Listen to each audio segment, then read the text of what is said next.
give me a sequel.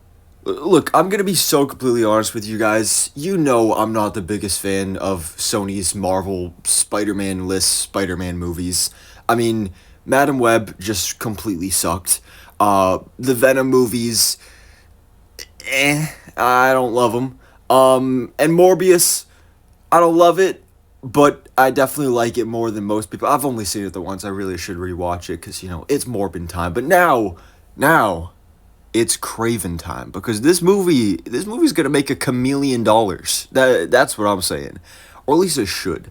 Um, Honestly, guys, I like this movie. I had fun with this. Um, I had almost zero expectations going into this because everyone else is trashing on it. Reviews are terrible, but that's why I didn't even see it until Saturday night of opening weekend.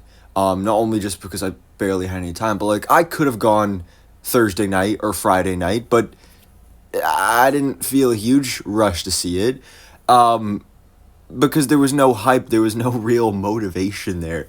But I was like, all right, this is like the only real time I have to do this for a while, so I'll just go. I'll watch it. I went to the theater, sat down, got my popcorn, and I had a great time. Honestly, like it takes a lot. Obviously nowadays it's really hard to attention span has gone down quite a bit, and I'll admit I'm a victim of that.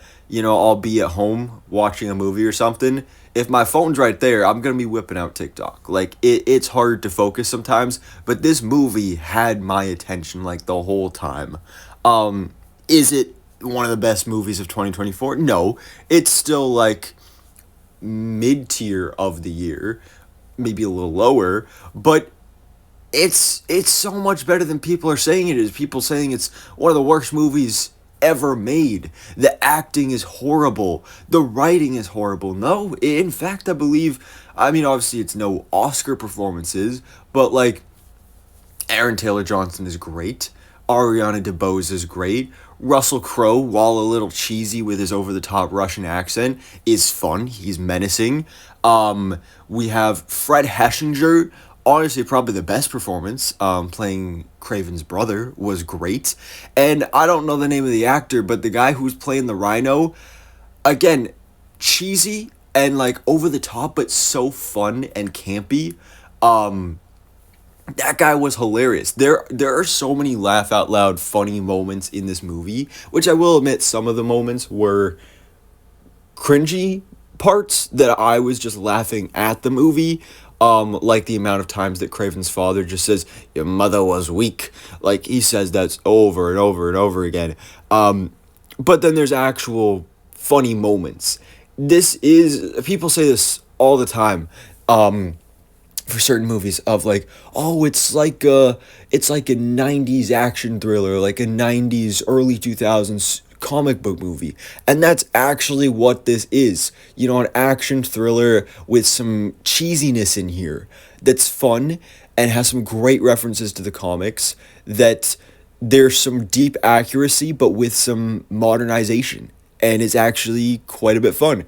And honestly, one of the biggest things I was thinking about after watching this movie, especially because this movie made me like the character so much and set up so much goodness for a potential sequel that I know 100% is not going to happen because of the terrible reviews, and everybody's saying the Sony universe is dead, and now the trades are backtracking that and saying like, oh, maybe it's not dead. But I really want to see a sequel to this, but I doubt it'll happen, because it's performing even worse than Morbius and Madam Web. It's got a worse cinema score. It's probably not going to happen. But it reminds me of how I felt about Black Adam, because I didn't see Black Adam in theaters. I saw it when it came out on Max months later, and that was when we already knew that they weren't going forward with Henry Cavill Superman, and they were rebooting the DC universe and all that stuff.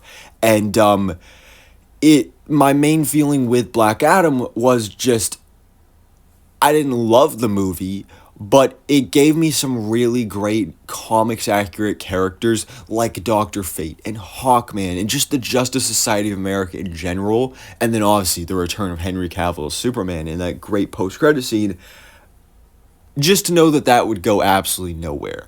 Um, and there's things set up here in this movie for a potential sequel that get me really, really excited that I know is probably not going to happen, unfortunately. Um, just right off the bat, I'm going to say there's no Spider-Man in this movie. There is a potential reference to Spider-Man, I will say, and we'll talk about that more in a bit when we get into spoilers. But yeah, honestly, guys, I'm assuming if you're watching this, you probably haven't even seen the movie because most people aren't even giving it a chance. I hate the way the internet is nowadays, where hating on stuff is just the thing. It really brings down and makes things a miserable experience. But, here we are. So many people haven't even seen this movie and are just absolutely hating on it and calling it just like a piece of garbage. But yeah, so I recommend at least going to watch it because I mean the people that are even saying, "Oh, it's not like Morbius or Madam Web where it's like it's so bad it's good." So people just aren't watching it at all. I recommend giving it a chance. Not everybody's going to love it, I'll admit that, but I know I did. And obviously, movies are subjective. That's the big thing. Everybody has their own opinions and you're entitled to that. If you didn't like it and you have actual legitimate reasons and you actually saw the movie, let me know in the comments below. What did you not like about it? But for now, let's get into spoilers, which again, I don't even know if a spoiler warning is super necessary because most people are like, spoilers, why would you care about being spoiled for this movie, this piece of trash? 'Cause it's a movie and, experience, but whatever. One of my negatives I will say for this movie, which isn't even a negative about the movie, but I just think is a negative from the marketing side of this film, is and we know these Sony Marvel movies do this all the time where they tease stuff in the marketing and it just isn't in the movie.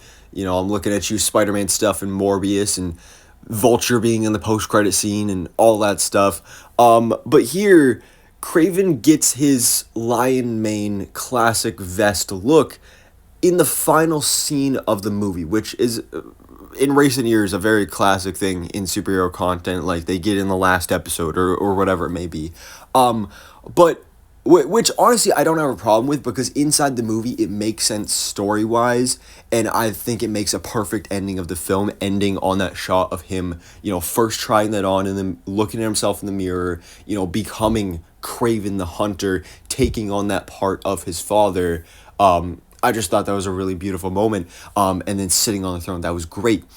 But, I mean, first of all of our posters have him wearing that. And then also, there's so many shots in the trailers. Like, going through just finding images for this video, there are so many promo images, like this one right here, where Kraven is wearing this jacket, this vest, that are just not in the movie.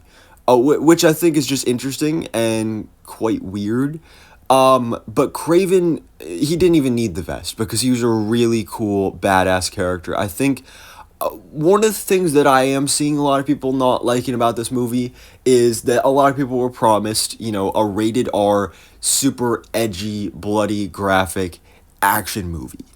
And I will say most of the great action sequences are all in the trailers. There's not a whole lot else for action in this movie, and people are upset like, oh, there's that little bit of action and then it just turns into a drama and it's all exposition. But honestly, and this is probably just me personally, I preferred that because I'm not a huge fan of action movies. Obviously I'm a comic book fan, but most of the time in comic book movies, the action and the fight scenes are the parts I care about the least. Like those are the parts that I honestly stop paying attention. So I think keeping it limited here added to my enjoyment because I care more about the story and the characters and the relationships. And speaking of relationships, Kraven and his family. I loved his dynamic with Russell Crowe. I think that was a great, just they had great chemistry, great relationship, and how that ended I thought was so poetic with the death of Kraven's father, Nikolai Kravinoff. just going back kind of full circle to the beginning, Kraven's whole thing in this movie is he loves animals, and it is unfair to hunt animals with all of these weapons and guns and stuff when you should really just be using what God gave you, your own man-made weapons. And so at the end, Kraven takes away his bullets and he gets attacked by a bear. He's just mauled to death and he is brutally murdered. But it was great. It was so poetic. Honestly, the writing here, so underrated. People are saying it's like terrible writing. It's actually really clever if you kind of look at it.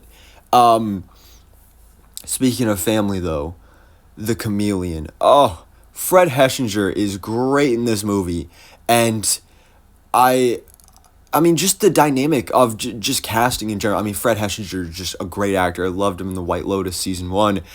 Seeing him here on screen, just the power dynamic. Aaron Taylor Johnson is so much taller than Fred Heshinger.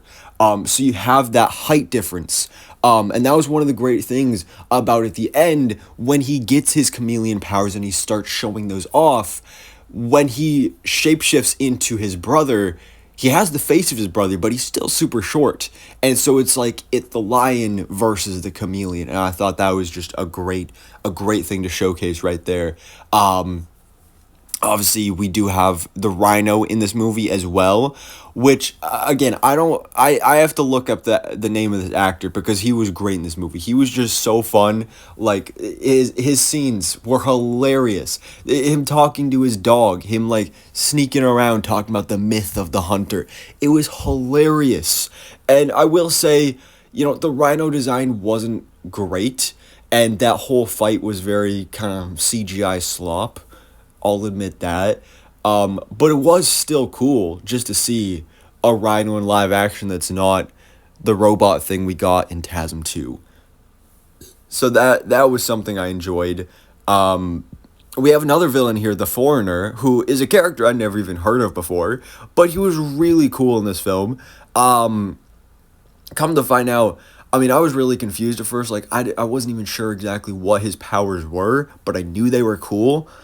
I went to look him up after. Turns out he doesn't even have powers in the comics, which I thought was interesting. So honestly, upgrade of a character right there.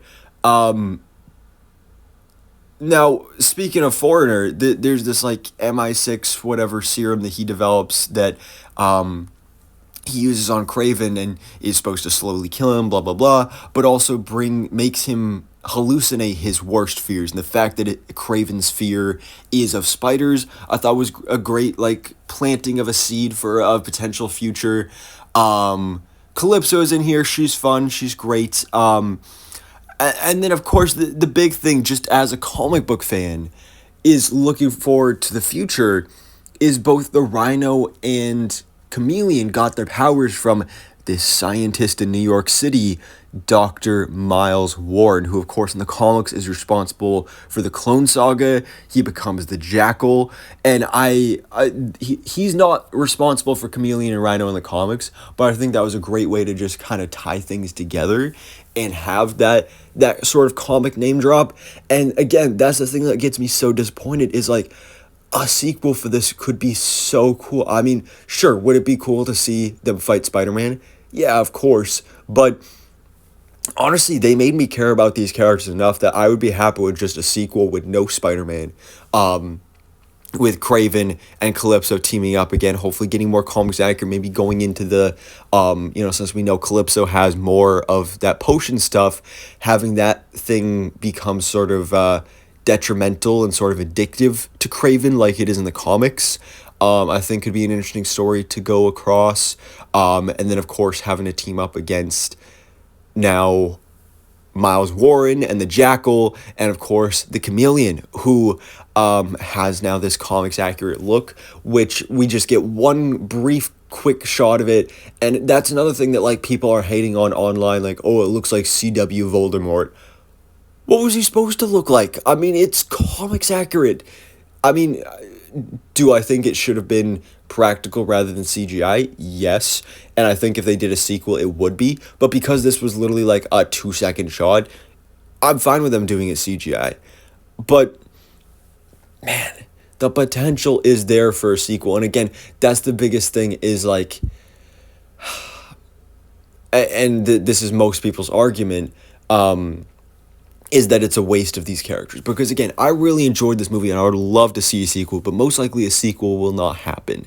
So if the only time we have any of these Spider-Man characters appearing in the future is in a Spider-Man movie, we're not going to see Kraven or Chameleon or Dr. Miles Warren anytime soon in those films, unfortunately.